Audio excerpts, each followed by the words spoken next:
എൻ്റെ ഒരു Christmas tree കണ്ടാലോ? വൈറ്റ് പേപ്പർ ഇതുപോലെ റോൾ ചെയ്ത് കോണാക്കുന്നുണ്ട്. ഗ്രീനോ അല്ലാന്നുണ്ടെങ്കിൽ ബ്രൗണോ കളർ പേപ്പറാണ് കേട്ടോ കുറച്ചും കൂടെ നല്ലത്. പിന്നെ ഒരു ബോട്ടം സൈസിനെ കണക്കാക്കി ഒരു വട്ടം വെട്ടിയെടുത്തിട്ട് അതിൻ്റെ ഉള്ളിലോട്ട് ഇട്ട് കൊടുക്കുന്നുണ്ട്, സ്റ്റേബിളായിട്ട് നിൽക്കാനാണ്. പിന്നെ ഇതാ ഗ്രീൻ കളർ പേപ്പർ വീഡിയോ കാണിച്ചേക്കണ പോലെ മുറിച്ചെടുക്കാം. നിങ്ങൾക്ക് ഈ വീഡിയോ കാണുമ്പോഴായിരിക്കും കുറച്ചും കൂടെ മനസ്സിലാവാൻ, ഞാൻ പറയുന്നൊന്നും തിരിയുന്നുണ്ടാവില്ല. പിന്നെ കുറച്ച് സ്പേസ് വിട്ടതിന് ശേഷം കുനകുനാന്ന് ഈ ഒരു പേപ്പർ മുറിച്ചെടുക്കണം. പിന്നെ അച്ചാരം പുച്ചാരം കൈ വെച്ചിട്ട് ചുക്കി ചുക്കി ചുക്കി കൊടുക്കണം. അപ്പോൾ ക്രിസ്മസ് എക്സാം ടൈമിലാണ് ഞാൻ ഈ ഒരു വീഡിയോ എടുക്കുന്നത്. എക്സാമിൻ്റെ രാവിലെയാണ് കേട്ടോ വീഡിയോ എടുക്കുന്നത്. അതിൻ്റെ ഇടയ്ക്ക് കറണ്ടൊക്കെ പോയിട്ടുണ്ടേനു, അതുകൊണ്ടാണ് പെട്ടെന്ന് വെളിച്ചം മാറിയിട്ടുണ്ടേനെ.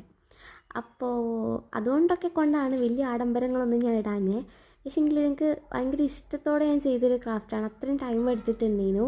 പിന്നെ ഒരു ഗ്ലിറ്റർ ഷീറ്റിൽ സ്റ്റാർ വെട്ടി ഒട്ടിച്ച് കൊടുക്കുന്നുണ്ടേനു. ഇതിൻ്റെ ബാക്കിൽ തന്നെ ഗ്ലൂ ഉണ്ടേനു. അപ്പോൾ ഇത്രയും കണ്ടല്ലേ, ഒരു ലൈക്ക് തന്നോളൂ.